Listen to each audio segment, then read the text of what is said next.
Olá, está começando a Granja na TV. Eu sou Thaís Dávila e essa é a sua conexão diária com o agronegócio. Hoje é um dia histórico. A Ubra TV passa a ser multi-RS, integrando também a Rádio Mix e as nossas plataformas digitais. Um novo momento para a comunicação do Rio Grande do Sul e a Granja na TV faz parte desse movimento. Confira o recado do nosso diretor-geral, Orestes de Andrade Júnior. Hoje, 6 de janeiro de 2025, é um dia histórico para nós da Ubra TV.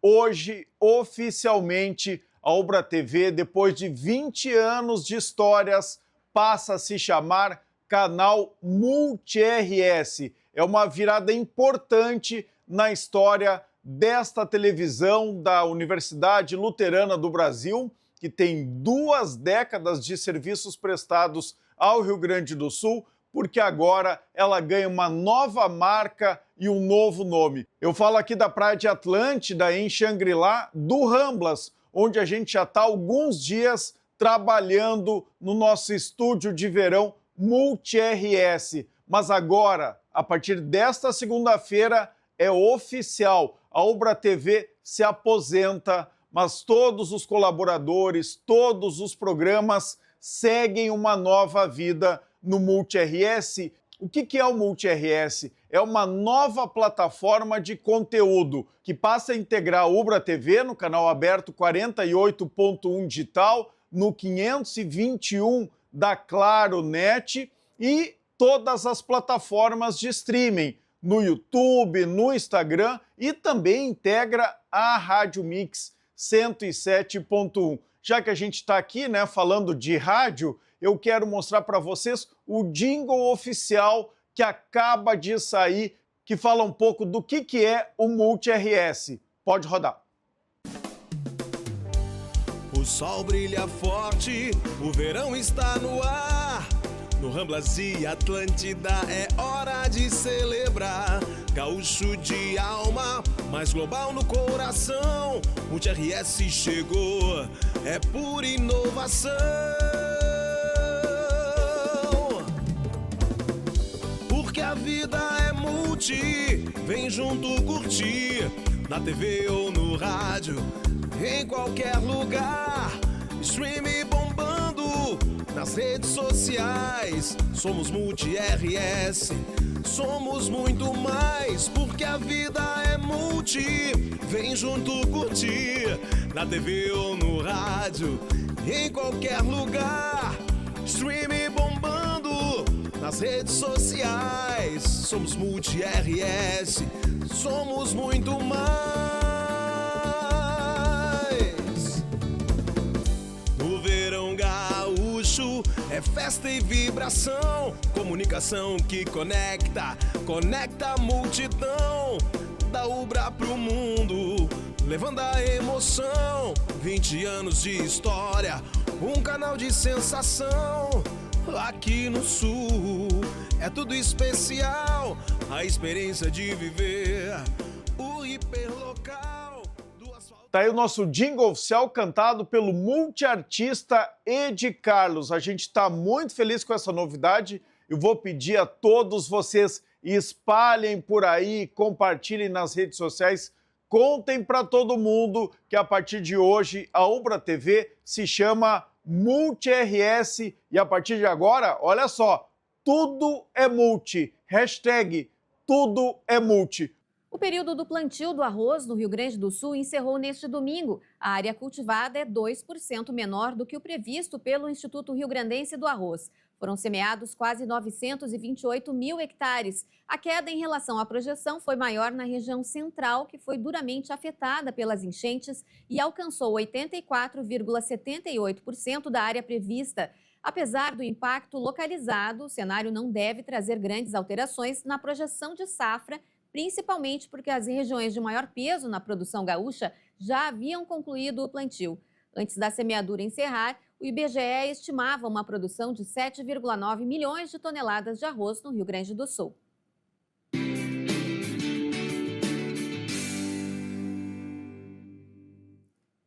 Foi publicada no final de dezembro e está valendo desde o dia 1º de janeiro a Resolução 1017 do Conselho Nacional de Trânsito, o CONTRAN.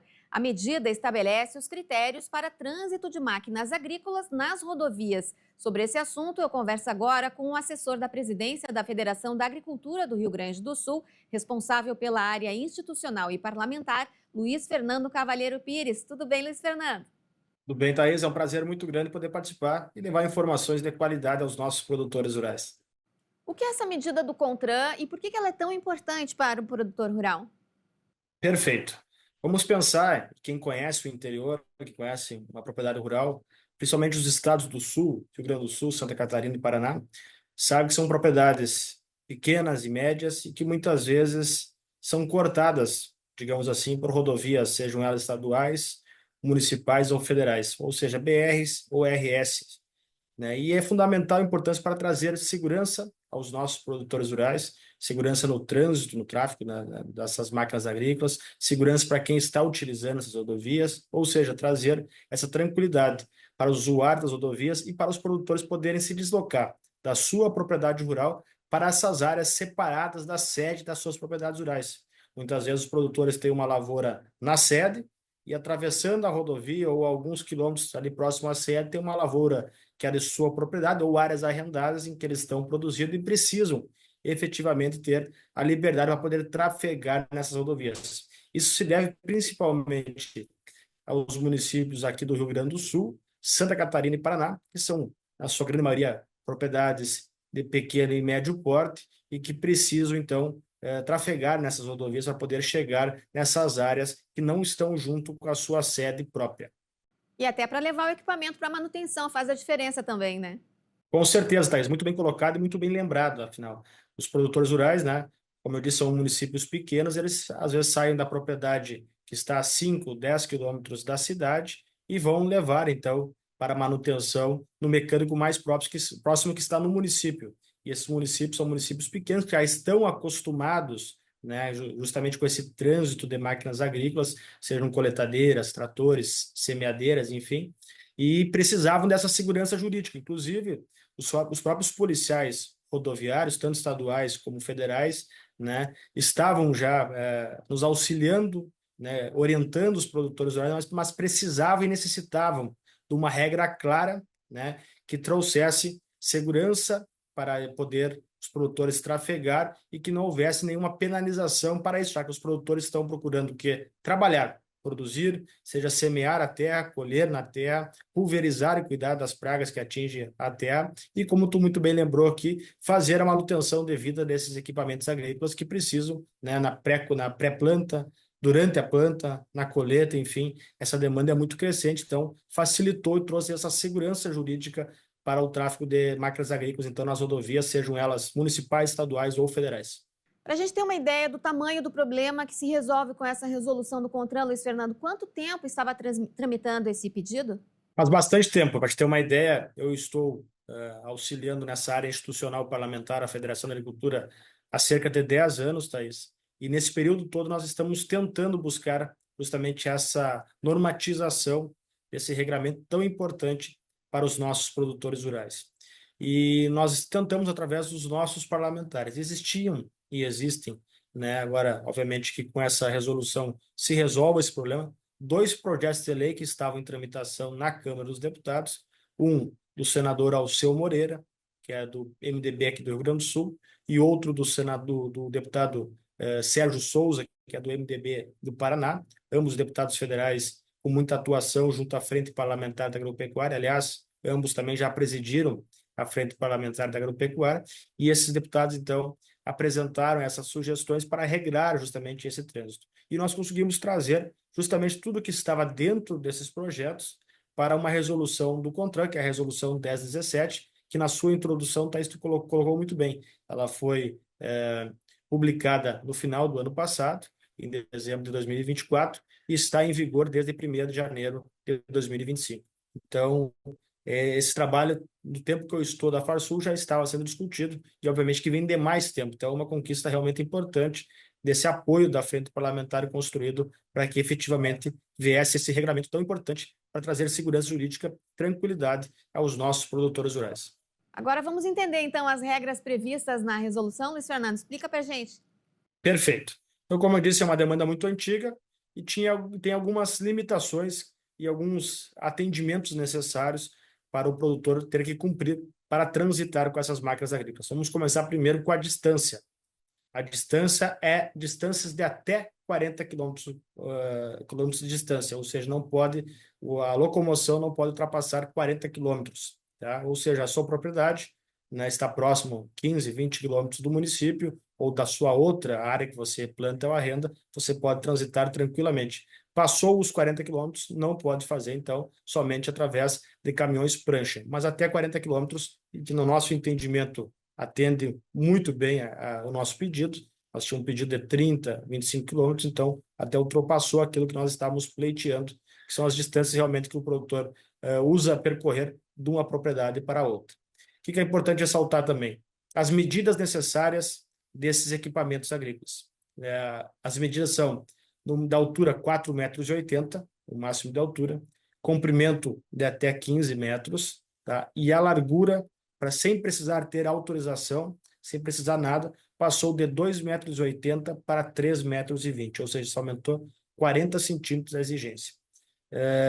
Se ultrapassar os 3,20 metros de largura, é importante ressaltar que entre 3,20 metros e 4,50 metros também o produtor pode trafegar nas rodovias, sejam elas municipais, estaduais ou federais, desde que ele tenha uma autorização especial de trânsito, que ele busca junto à autoridade rodoviária competente, comunicando o dia, comunicando o horário que ele vai trafegar naquela rodovia. O que é mais importante também ressaltar, que eu já pulei no início ali, que é importante, o trânsito das máquinas agrícolas ele se dá do nascer do sol ao pôr do sol, ou seja, durante o dia. Não se pode, então, trafegar durante a noite, horários noturnos está proibido, e nem em dias que está com pouca luminosidade, ou seja, dias de chuva ou dias que está com uma cerração, uma neblina muito forte, devido aos riscos que pode ter. Além disso, além das questões das dimensões de altura, comprimento e largura, né, o produtor também, obviamente, que tem que se atentar a algumas regras básicas. Primeiro, o seguinte: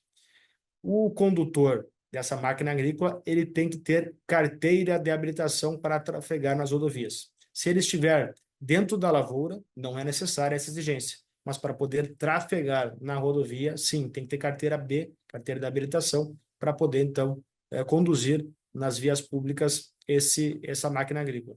Além disso, pessoal, tem que ter, Thaís, um cinto de segurança, importante, tem que ter buzina, tem que ter faróis, né, tanto dianteiros como traseiros, né, indicando luz de freio, ou seja, os itens básicos, espelho retrovisor. Tudo isso são exigidos como itens básicos de segurança e que essas máquinas, tanto o trator como a coletadeira, né, devem se atentar a isso. Tem que ter um batedouro, né, atrás dessa máquina agrícola, uma distância de até 50 metros, uma placa de identificação demonstrando claramente que existe um trator trafegando à frente ou que existe uma coletadeira trafegando à frente. O sinal de alerta ligado para que efetivamente os veículos que estão vindo em direção a essa máquina agrícola saibam que ali na frente está justamente uma máquina transitando e por isso tem que ter um cuidado em relação a isso. Também nessa mesma linha, obviamente que a largura dessas máquinas agrícolas ela não pode invadir a pista contrária, tá? E nem pode invadir a pista adjacente, no caso de rodovias duplas. Então, todos esses detalhes são fundamentais e importantes para que efetivamente esse produtor possa conduzir. Importante também registrar aquilo que já estava previsto, mas que é reforçado nessa resolução 1017, que é justamente a necessidade dos veículos fabricados após 1º de janeiro de 2016, né, eles terem o seu registro junto ao Renagro. O Renagro é um registro que é junto ao Ministério da Agricultura, ao MAPA. Isso tu faz através de um aplicativo que a CNA, a Confederação Nacional da Agricultura, desenvolveu junto com o MAPA, que é o IDAgro, onde o produtor, então, coloca lá os dados daquele trator, da sua coletadeira, enfim, para identificar lá.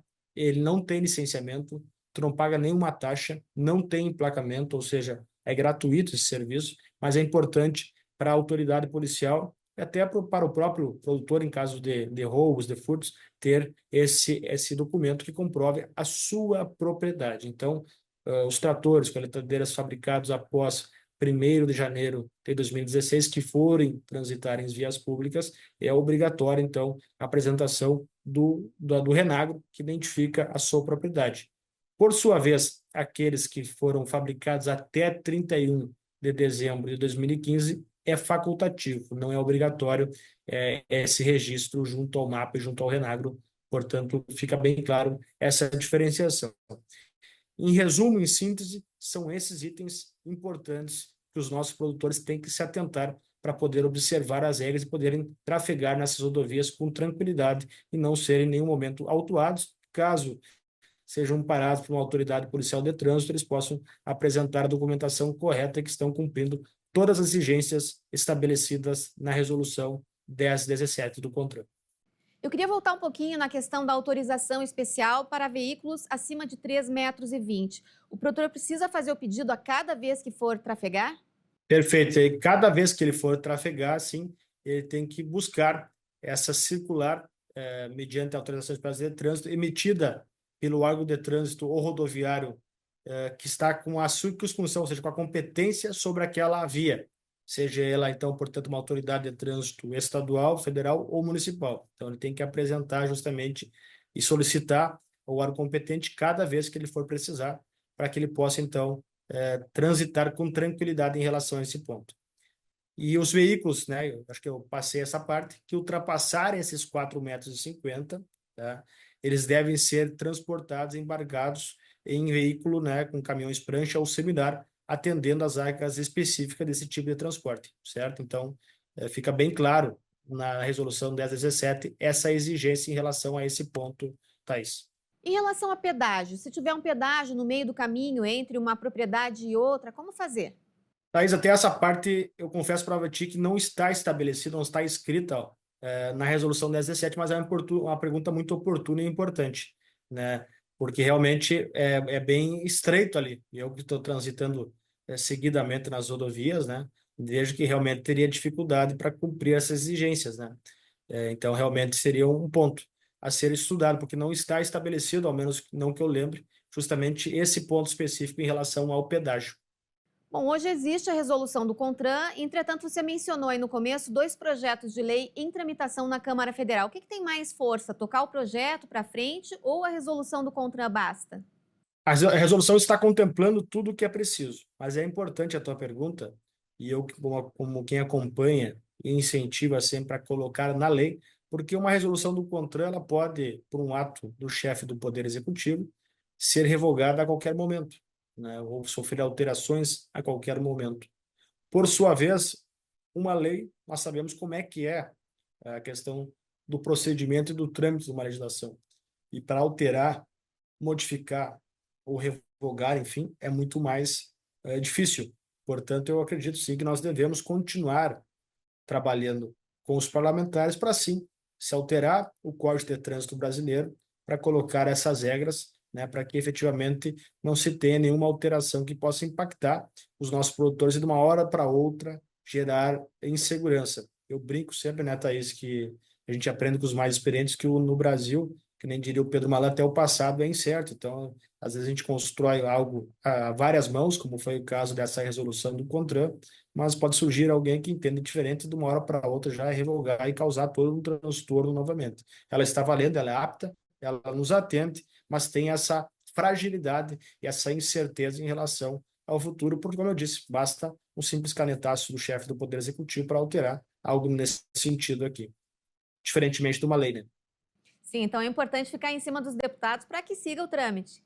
Com certeza, como eu coloquei no início ali, existem 2 projetos que nós apoiamos, quando eu digo nós, é a FARSul, aqui no Rio Grande do Sul, junto com os seus sindicatos rurais, e a nível de Brasília, a nossa Confederação Nacional da Agricultura e as demais federações que fazem parte da CNA, que estão apoiando o do Sérgio Souza, deputado Sérgio Souza do Paraná, e do deputado Alceu Moreira, aqui do Rio Grande do Sul. Independente de ser lei ou resolução, uma boa notícia para o produtor rural nesse começo de ano, né, Luiz?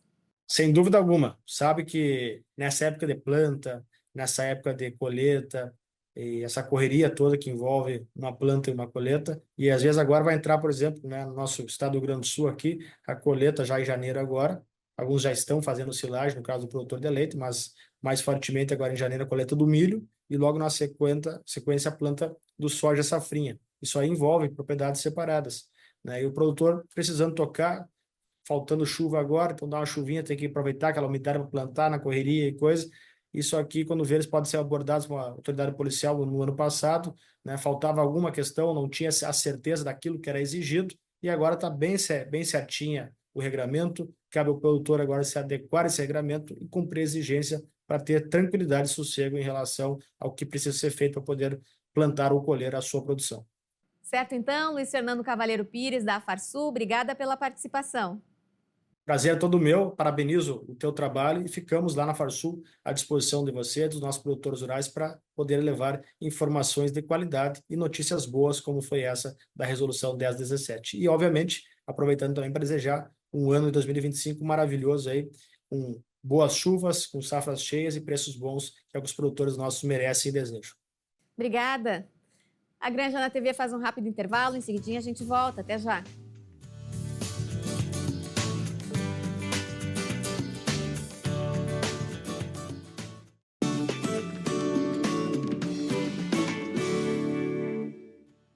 A Granja na TV está de volta e a escolha da sua graduação é muito importante. A Ubra tem uma oportunidade para você. Na Ubra, você tem futuro com raízes sólidas. O vestibular 2025 está on. São mais de 30 opções de cursos presenciais, híbridos e EAD para você estudar com flexibilidade. E por falar nisso, sabia que você pode ingressar no curso dos seus sonhos por vestibular, nota do Enem, transferência ou segunda graduação? Aqui você tem condições de pagamento super especiais, com opções de parcelamento e financiamento exclusivas, além de descontos imperdíveis. Estude com equilíbrio entre a teoria e a prática, com uma infraestrutura que oferece a melhor experiência e ultrapasse fronteiras com oportunidades de intercâmbio. Acesse ubra.br/vestibular e matricule-se. Ubra, nossas raízes são do Sul.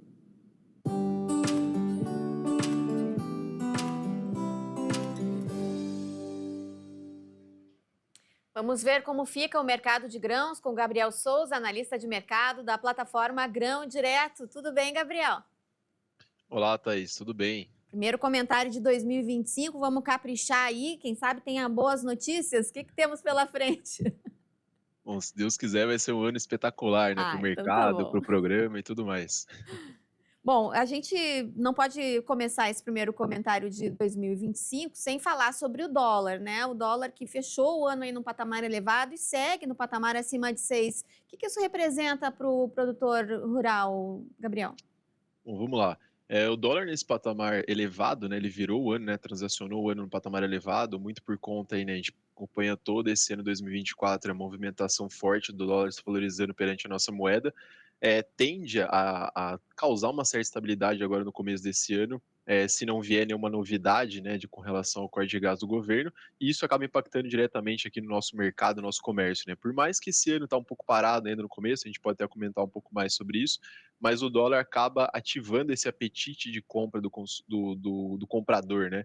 Então, agora a gente tem que analisar, né? A China agora pontuando a questão de um refortalecimento da economia dela, né, para tentar fortalecer. Isso vai gerar impacto aí com o dólar nessa altura, né, para eles conseguirem atuar no nosso mercado de uma maneira um pouco mais intensa. Então, até o momento, nossa soja está sendo competitiva com relação ao mercado. Bom, ao mesmo tempo em que o dólar está alto, para quem exporta é um valor positivo, como é que fica a relação, né, para o produtor que está exportando, a relação com o preço em Chicago? Ainda está vantajoso? Essa é a minha pergunta. Sim, o preço em Chicago, né? Se for analisar o contrato líquido agora que a gente está considerando março, né? O contrato H25, ele acabou tendo, né, um teste ali na região dos 9,50, que é uma região bem pontuada, uma região de um suporte bem forte, né? Considerando fatores técnicos de mercado. Ele testou e depois veio agora, né, ganhando valor ali, sendo negociado agora próximo aos $10 por bushel. É um valor interessante, é um valor que mostra um certo fortalecimento perante esse toque dos 9,50. Acima desse valor, trabalhando acima dos 10, tem uma tendência, né, do preço começar a se recuperar. Isso, agora, né, vamos juntar outras pontas, né? Não é só Chicago que manda, né? Então, o Chicago, ele é um referencial de preço, uma base de preço, mas a gente precisa levar em consideração o fator que a gente comentou agora, o dólar, e o dólar acaba puxando essa questão de prêmio. e também a oferta e demanda, né, que vai acabar impactando bastante, principalmente agora nas próximas semanas, onde vai ter uma liquidez de soja, né, disponível um pouco maior. Bom, a gente tem aí uma produção de uma safra brasileira em andamento, né, em boas condições até agora, depois do início meio tenso, né, Gabriel? Como é que você entende aí que os números da safra podem contribuir para uma boa condição do sojicultor brasileiro? Aqui no Rio Grande do Sul ainda tem algumas regiões com uma boa produção até agora, outras enfrentando problemas ainda já com alguma coisa de seca, né? A gente vai falar daqui a pouquinho com o João também da Ignite. Mas o que dá para dizer para o produtor? Thaís, agora é uma fase que a gente considera crucial, né, desse desenvolvimento também, parte de enchimento de grão e tudo mais.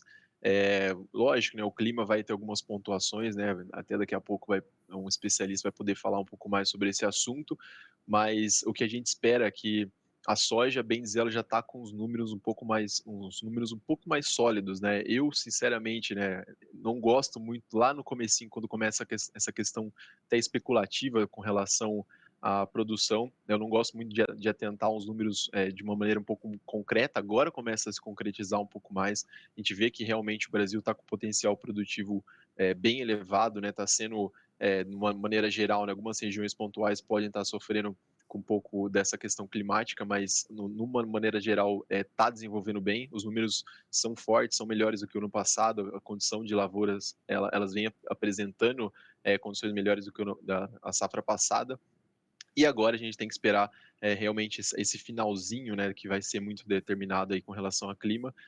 Com relação à produção em si, né, pode ter algum impacto. Agora, até conversando com alguns amigos especialistas também dessa área de mercado, não, né, vai ser um pouco mais difícil ter um impacto muito grande com relação a preço, né? Então, parece que a safra já está mais determinada, então agora o produtor tem que ficar atento a boas condições de negócio, né, que pode ocorrer agora nas próximas semanas, né, começar a mexer um pouco mais e se atentar a isso, tentar negociar com uma margem um pouco melhor. A gente, né, já vem comentando um pouco mais sobre essa questão de margem, a margem está apertada, então o produtor enxergando uma margem interessante, é viável ele acabar negociando para manter seu negócio ali, seu saldo ali sustentável, vamos dizer assim. Rapidinho, antes da gente encerrar, Gabriel, queria falar um pouquinho sobre o farelo de soja. A Argentina grande, produtor, está sinalizando redução de impostos. O que mexe com a produção brasileira de farelo de soja, essa medida possível aí na Argentina? A Argentina reduzindo os tributos ali em cima de farelo de soja, né? Isso já veio na questão lá em agosto, mais ou menos eles divulgaram que ia ter corte de imposto na pecuária, isso acaba incentivando ali um pouco mais, e agora para farelo acaba deixando o farelo deles um pouco mais competitivo com relação ao nosso farelo. A Argentina é uma grande esmagadora de soja, tem esse subproduto farelo, e acaba ficando um pouco mais apertado com relação às negociações do Brasil para exportar e Argentina. Muito bem. Gabriel volta na próxima segunda-feira com novas informações já direto lá da Grão Direto, né, Gabriel? Exatamente. Acabando a entrevista aqui, já vou pegar umas 5 horas de estrada. Tá bem, boa viagem então, bom trabalho. Obrigado, gente. Até semana que vem. Um bom ano a todos. Obrigada.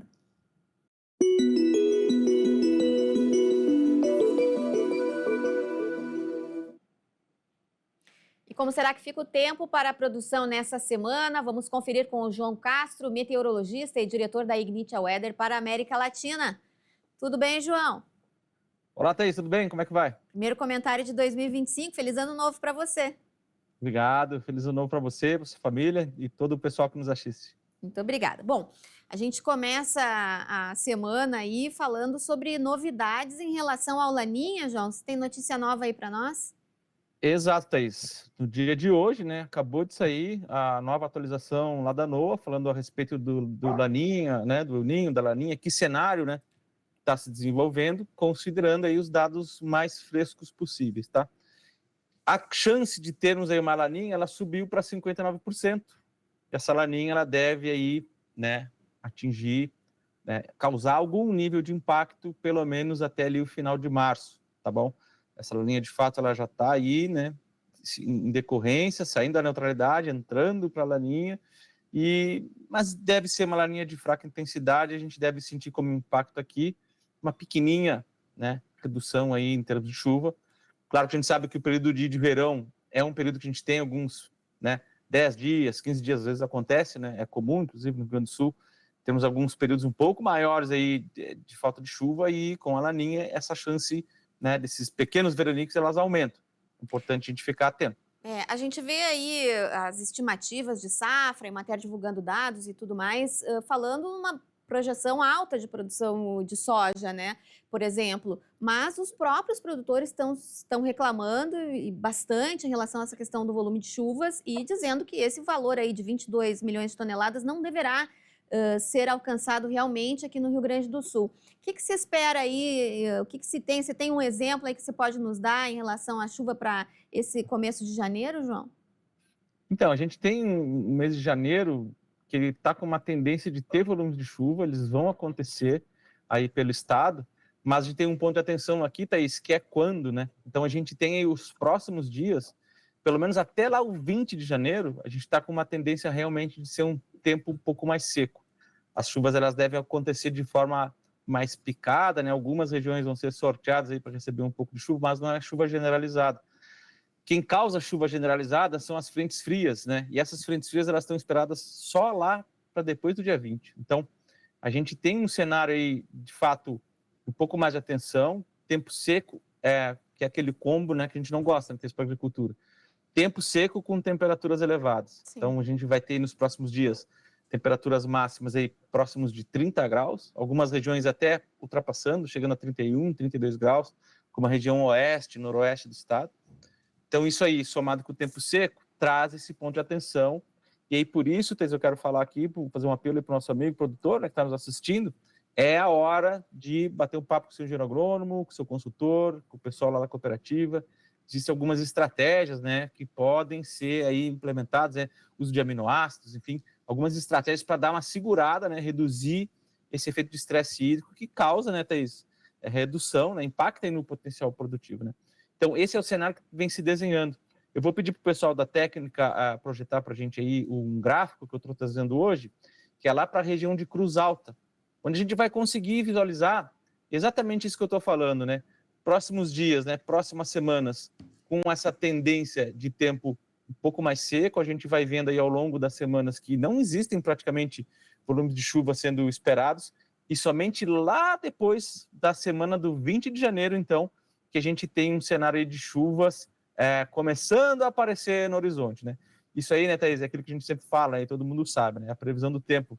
Quanto mais você olhar lá para frente, né, mais chance de erro. Então, a gente está olhando hoje aqui, vai mostrar agora, vai aparecer para a gente um gráfico que mostra lá para depois do 20 de janeiro, então mostra todo o mês de janeiro e um pedacinho do mês de fevereiro. Então, é importante, lá na próxima semana, a gente volta, revisita esse gráfico e dá uma acompanhada aí se manteve esse cenário ou não.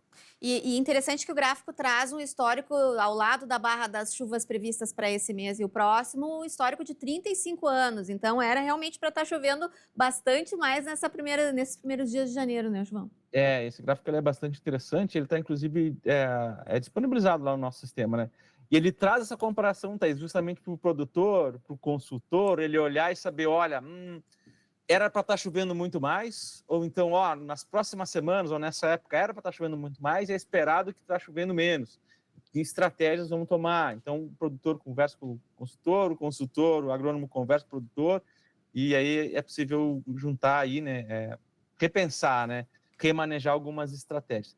A gente sabe, inclusive, que agora existe muito cuidado em relação à ferrugem asiática, né, Thaís? Sim. Então, às vezes, por um lado, o tempo seco é bom, que ajuda nas aplicações, né, preventivas, mas, por outro lado, tem um problema aí do impacto da produtividade.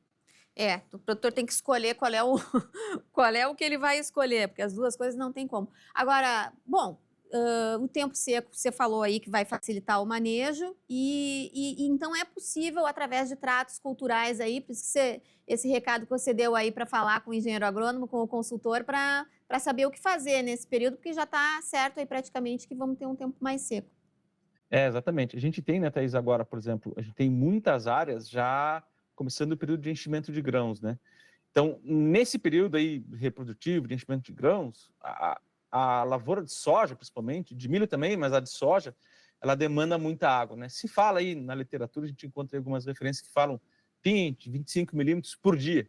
Então, é uma demanda de água enorme, e a planta tem essa demanda de água enorme para produzir, né, carboidrato, para encher lá as vagens. Por outro lado, se não chove, ela começa a perder água, ela tem que escolher se ela enche, se ela usa as vagens, se ela faz os processos internos dela, se ela fecha o estômago, e aí começa a ter um monte de problema. E aí é crucial, Thaís, ter o apoio do engenheiro agrônomo para saber, né, que ações podem ser tomadas. E ficar de olho na previsão da Ignitia. Com certeza, que é a melhor previsão do Brasil, né, Thaís? Tá certo, João. Muito obrigada pela participação. Até a semana que vem. Esperamos que venham boas notícias aí pro produtor. Tá bom, até mais. Abraço, até. A Granja na TV de hoje fica por aqui. A gente volta amanhã. Até lá.